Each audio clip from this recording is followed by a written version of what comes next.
I was very curious in everything. And people would say, no, this curiosity will end you up in something bad.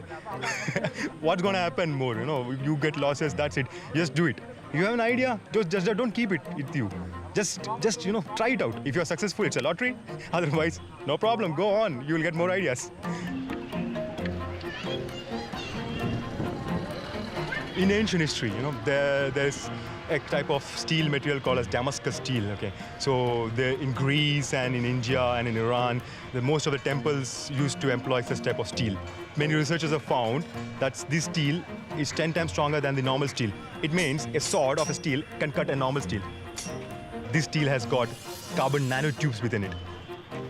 So just imagine, this carbon nanotube technology was present in the older days, but they don't know that it was carbon nanotubes. Carbon nanotubes can do fabulous things. There are a lot of applications, like you can use carbon nanotubes for building stronger buildings. You can make faster cars, fuel-efficient cars. All this can happen just with the carbon nanotubes. Usually for producing carbon nanotubes, you employ a very big process, which requires a lot of cost, and hence the value of carbon nanotubes goes high. We will be converting the carbon dioxide, carbon monoxide, and the carbon-containing gases from the industrial flue gas into carbon nanotubes. That is what we do using a novel catalyst. It's very simple. Anyone can do it. But the unique point that we have is we are doing it from pollution, while others create pollution to do that. We will employ this technology in all the pollution-causing industries and automobiles. We will have a small apparatus where you just keep it. It will just convert the carbon dioxide and all carbon emissions into carbon nanotubes. And this technology will provide huge employment opportunities throughout the world and help prosper nanotech-based industries and also reduce global warming to a large extent. Hi, I'm Praveen. I'm one of the originators of this entire project.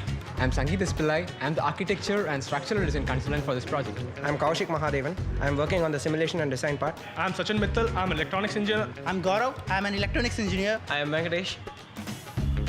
I have the help of a terrific team of 15 engineers. Okay, they're all from different backgrounds. This is the birthplace of our project, yes, you can say. It all began in this rice mill. First time when I went to my professor and told, could something like this happen? Something. He said, it's impossible. So I just made a try. So it was like a game for us initially. We'll just try it out in a conventional way by going to a rice mill and then just starting out the process with some substrate coated in some sand bricks.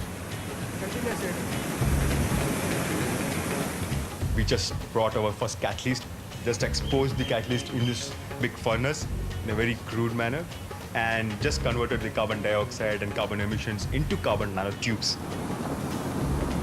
When we start testing it out, it is not that like we know the process and then we go try it out. I was seriously worried about the condition. It was so conventional, and it was like where we carried out the experiment, it was so hot. To our surprise or astonishment, we got carbon nanotubes. So the first time when we saw carbon nanotubes in the microscope, the image, we were, there were no words to say. that made us believe that this technology can make wonders. That's a green technology. It's a green technology, basically. Having a right team means it's everything. Okay. You need some motivation, support, and encouragement. You need people, That people actually makes your project. It's not just the technology. So right people, right team along with you will make you go far in your project, and it will finally end up into something that people will say, wow. Yes, exactly. Yes. Our idea as a group is to collaborate. We are different people from different specializations and different expertises. So if you can club your minds, if you can put your heads together, you can make wonders. We feel that it is not all about filling up the pockets with the money, but it is all about a social impact we need to reduce around the world. This technology will reduce global warming, reduce climate change to a large extent. So all the industries and stuff like that, will be interested in just implementing the solution as we give them carbon credits and also profits from carbon nanotubes.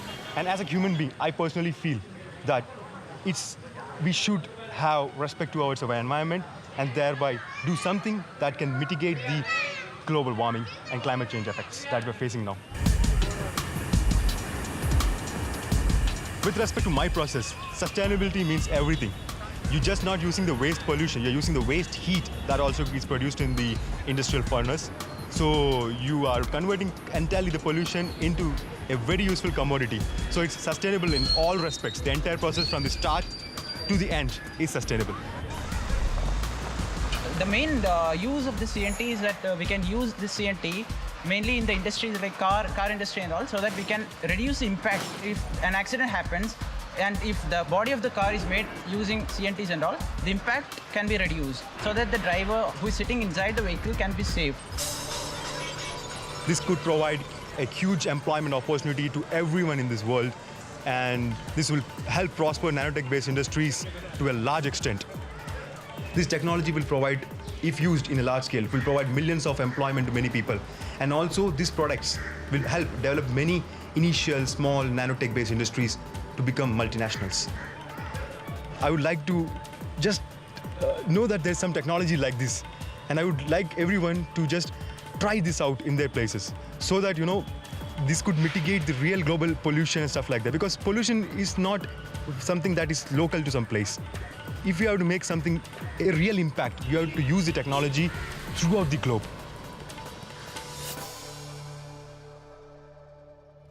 So there you have it, the 4 finalists for the Staples Youth Social Entrepreneur Competition. And as finalists, each will have just 3 minutes to pitch their ideas to bigwigs at the Techonomy Conference in Tucson, Arizona. The conference is held once a year to share new technology that could change the world and change how we think of our social problems.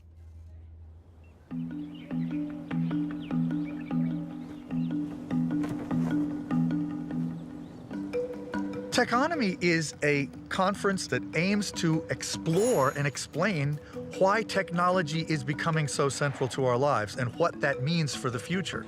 The idea is that especially leaders, and especially leaders in government and really senior people in business and nonprofit, education, wherever, for the most part, don't really see how big the changes are that are coming.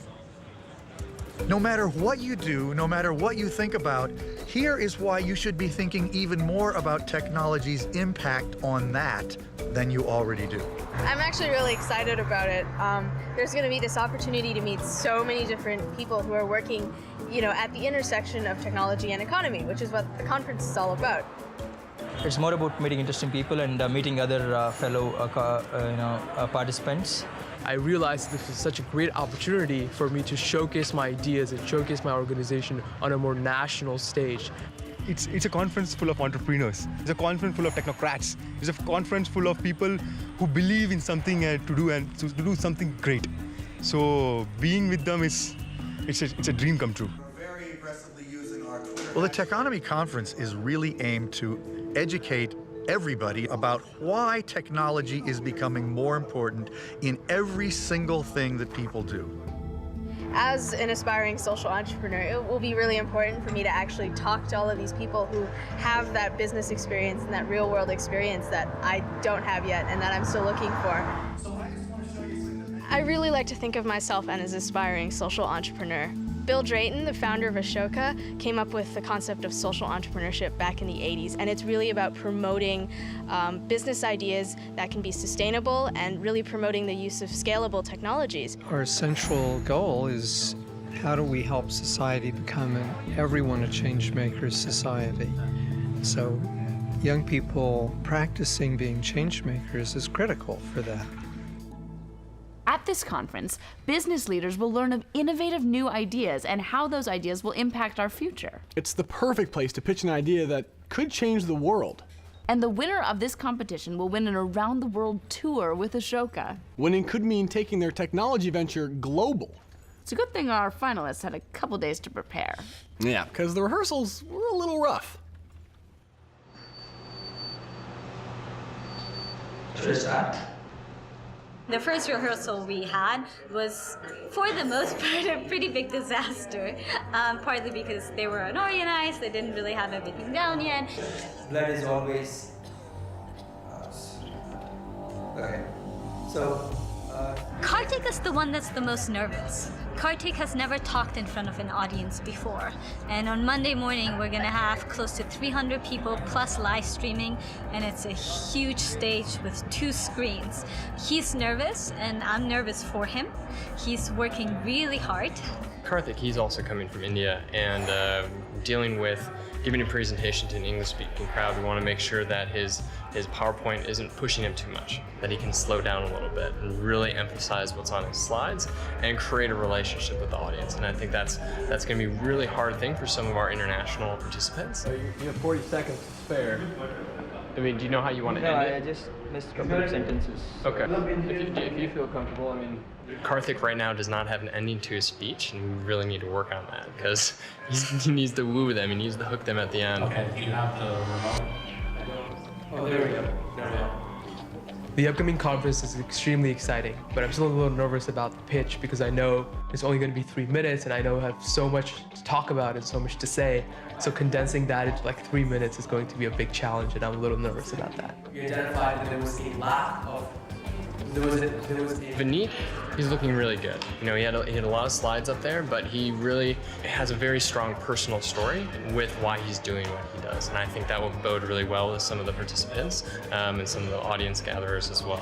We just need to work with him to pick out what he really wants to emphasize, because he was a little over. He was about halfway through his presentation when he hit the first 3-minute mark. And yeah, I'm out of time. Is it okay if I keep going? Are you over 3 minutes? Yeah. No, I think you're gonna get cut off. Okay. Yeah. You're only halfway. Yeah.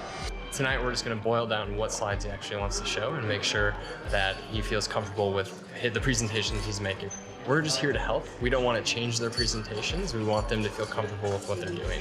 After all, this is their idea, and you know, we're here to help them. So that's how you want to do it.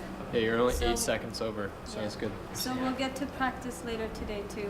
I am nervous. I think it's a good thing. It keeps me on my toes. I don't want to go into anything knowing exactly how it's going to happen. I feel like it's important for me to be prepared for the unexpected. And basically, I can't remember the order. Oh, Eden is just, you know, she definitely looks much younger than she is, but once she starts speaking about her passions and her idea, she comes across very professional. There's a lot of potential for this technology to scale. She's definitely very serious. She puts a lot of effort into her presentations. Okay, do we want to try running through her again, or do we want to go through everybody once and then? Do we need to run through it again? She will be the one that will try to do the presentation over and over again with a timer, with a clicker, to make sure she's on her 3 minutes and it's the best it can possibly be. Hi. Namaste to all. For the conference, I'm planning to make few good slides so that I can explain the things simpler way. I'm also excited. That's the only thing I can say. Too excited to be there. That's it. Huge. Vivek is very different from everyone else. His style is very much, I go up on stage, I say what I say, and it's gonna come out great. Vivek is a visionary. We did his presentation a couple times during rehearsal, and he had all these slides which he totally forgot to click. That was good. You forgot all of your slides. So, you know, that's okay. Maybe we decide not to do any slides, or maybe we just do 2. We really need to work on how he is articulating his message. So this is his first time coming to the United States and giving a speech to an English-speaking crowd that's not his native tongue. So we're gonna have to work with him to really consolidate his message, to slow him down, and to make sure that the proper slides and videos are in place to make sure his message is known. Okay, all right, let's do it one more time. What he's doing is truly amazing, and we want the audience to think that, but they're not going to be able to think that if he's really rushed, if he's really nervous and going a million miles an hour, which we all do when we're on the spot. So we're going to work with him over the next 24 hours to make sure that gets taken care of. He has a very complicated project. It's very difficult to understand. So he has to show it through slides and video and really speak slow, because he's also a really fast speaker. So that's going to be his challenge. Okay, I didn't again go with the slides. Vivek's presentation. Yeah, so there's PowerPoint. Well, I think the 4 finalists, you know, they're getting there. Okay, we gotta go now, so. But I think the next 24 hours are gonna be pretty critical in the way that they really prepare. With time running out on the stage, the contestants move to individual one-on-one sessions. Now is the time to concentrate on message and delivery. All right, how are we feeling here? That's just a lot of... You need to write that into one page. Yeah.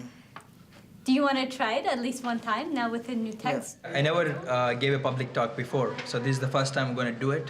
So that's why I'm a little nervous. Okay, stop. You've said this story a million times. Yeah. A newspaper, this young girl that is suffering from thalassemia, a very rare disease where you need blood transfusion 25 times a month. Yeah. You know this. I definitely have a few worries about the presentations. You know, you can definitely tell which ones have been working on this for a very long time and the ones that put it together at the very last minute. But now that they're here, they're really going to have to focus to pulling things together. Can you believe that? Make the connection between the ant and the society. Definitely, yeah. I believe in myself, and yeah, I'm facing the fears and inhibitions now, so it will definitely make me a better person. Here, I really didn't like the idea of getting educated at a college. Yeah. I went back to India and I started. They only get 3 minutes. So 3 minutes is a very, very short time for slides, for introducing yourself, and really, you know, telling the entire audience what it is they're doing. We only give them 3 minutes because we think it's an important exercise to teach youth how to boil down their message. To be an entrepreneur, you need to have your elevator pitch down. You need to be able to get your point across quickly, and you need to capture them. You need to hook them so that they'll take that next step in either helping you out with your venture or connecting you to someone that will. And so even though 3 minutes is not a lot of time, it's important that they understand how to condense their message to be effective in promoting their idea to other people. Namaste to all the techno entrepreneurs out there. Warm welcome to Damascus Fortune. So, you know, I don't know what will come up because it's always, you know, like adventure for me. You know, you don't know what's going to be next. So the final presentation would be something different because every time I present in a new way. And you can use for nanoelectronics, energy storage devices, sensors, and the application goes on and on. Slow. Okay. Slow down. Yeah. You have time? People gave me few advices like slow down. Second, click your slides. Third, relate to what you're saying. And I urge you to join me in this noble cause. Thank you. Woohoo! Okay, awesome. I want you to do it actually one more time. Yeah. I like the ending. Here, you know what? Repeat it. We only make it for $1. Yeah. Either you pause, $1. 400 versus 1. Yeah. And I keep telling you, this is awesome. You should express feelings more than just technology and stuff like that. How you feel about the technology and how that feeling can be transmitted more than just the words. I think it's always good to be a little nervous to keep you on your toes, but I think it's just a good experience to be here. And this is kind of the biggest scale event I've ever been to. I think my work speaks for itself. Just going to tell them what it is, you know, why it's important, how they can help, what I'm working on now, and you know what the future looks like. So 1 minute. I'm feeling pretty good. I'm just rehearsing, so I'm finalizing my pitch, what I'm going to say, how is that going to relate to the PowerPoint, and then practicing. So I mean, these are all the points I want to get across in the first minute. These is like lived around the world, battled these different challenges, and then the St. Vincent stuff. Romina, Josh, and the other participants have been extremely helpful. They have actually helped me finalize my slides and then helping me do run-throughs and helping us be more articulate, be more concise. My name is Vineet Singhal, and I want to talk about 3 things that have influenced my project. The first one is that I've lived around the world, from India to New Zealand to Saudi Arabia to New York City, and now in the Bay Area at Stanford University. The second... How did the fact that you lived abroad influence you? Oh, or empathy. Okay. Having lived through racism. That's how your experience abroad should be the learn of empathy and the importance to understand where people are really coming from. You have to be the taskmaster because otherwise they'll just keep going and talking for 10 minutes, and I want them to do the best that they can. I mean, that was really our role. It wasn't about helping one more than the other or helping them win the competition. It was more about what can I do to help you give the best pitch you've ever given before. So if you have done this 10 times, I'm going to help you do it better than the 10 times. If this is your first time doing this, I'm going to help you do the best you can for a first time pitch. Yeah, there's a lot to be done and a lot to educate new participants and new surroundings. And so it's fun for us because we get to lend our expertise, and we've been in similar situations that they have in the past. So we